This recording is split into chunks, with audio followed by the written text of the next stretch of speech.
तर मुंबईकरांना झी 24 तासनं आवाहन केलेलं होतं की तुमच्या भागामध्ये जे काही पुराचे दृश्य आलेली आहेत ती आमच्यापर्यंत पाठवा आणि ती आम्ही आमच्या प्रेक्षकांपर्यंत पाठवू आणि अशाच काही सजग प्रेक्षकांनी हे व्हिडिओज पाठवलेले आहेत, पाहूया।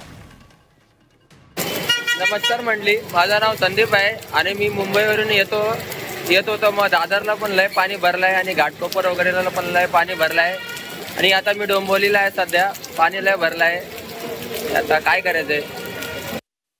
माझं नाव संदीप कदम आहे। मी आता इथे डोंबिवली इथला कामाला आलेलो, पण आता एवढा पाणी भरलंय तर आता मला घरी जायला लागेल, तर मी काय करू सांगा। नमस्कार मंडळी, मी दत्ता जाधव बोलतोय। मी मुंबईला जात होतो, पण कल्याण आणि सिल्ड रोडवरती पण जाम पाणी भरलेलं आहे आणि त्याच्यामुळे ट्रॅफिक खूप झालेला आहे, म्हणून मी डोंबिवली स्टेशनला आलो। पण स्टेशनच्या इथं पण पाणी भरलेलं आहे, त्याच्यामुळे मी आता घरी रिटर्न जात आहे। मी कोल्हापूर जिल्हा शिरोळ तालुक्यातून विश्वास बालिटे बोलतो।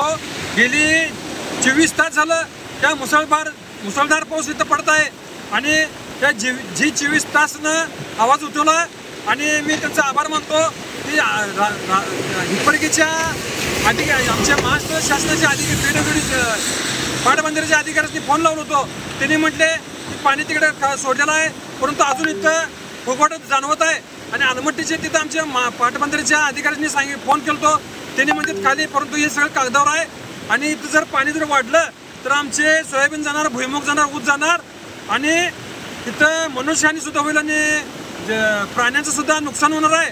आणि जर त्या आपल्या महाशासनानं आवाज उठवावा आणि त्या अलमट्टीच्या खाली लवकरात लवकर पाणी सोडायला सांगावं, नाहीतर आमचं शिरोळ तालुक्यात बुडल्याशिवाय राहणार नाही। आणि मी झी 24 आभार मानतो की त्यांनी लवकरात लवकर आवाज उठवलेला आहे आणि आमच्या या शिरोळ तालुक्यात पाऊस कमी आहे, परंतु दरवर्षाला पुराची हमी की असं गणित जुळलेलं आहे, तरी शासनाने लवकरात लवकर तातडीचा निर्णय घ्यावा।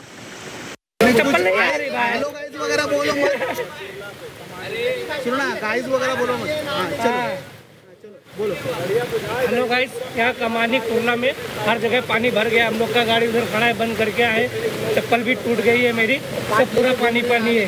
सब पब्लिक को तकलीफ हो रही है, देखो गाड़ियाँ भी बंद पड़ गई है, सब हर जगह पानी भरा हुआ है। काजूपाड़ा में 25 रुपया मिला है, सोचो इतनी बारिश में हम लोग को 25 रुपया, इतना मेरी बाइक बंद हो गई, उधर बाइक खड़ी करके गया हूँ मैं, अब भी 25 रुपया मिला है मेरे को। अभी मेरा फोन थैली में नहीं तो मैं अभी आपको दिखाता था। 25 रुपये के लिए हम लोग को भीगना पड़ रहा है इतने पानी में। अभी बताओ, स्विगी वाला रेट भी नहीं बढ़ा रहा है, अभी बताओ हम क्या करें। हमारे साथ ऐसा नाइंसाफी हो रही है, तो बताओ। मी विठ्ठल देवकाते, जनता रिपोर्टर, हडपसर पुणे येथून लाईव्ह आलो आहे। आज सकाळपासूनच संततधार पावसाला सुरुवात झाल्यानं चाकरमान्यांचे फार हाल होत आहे कामावर जाताना आणि रस्त्यात बहुतांश ठिकाणी खड्ड्यांचा अंदाज पण येत नाही।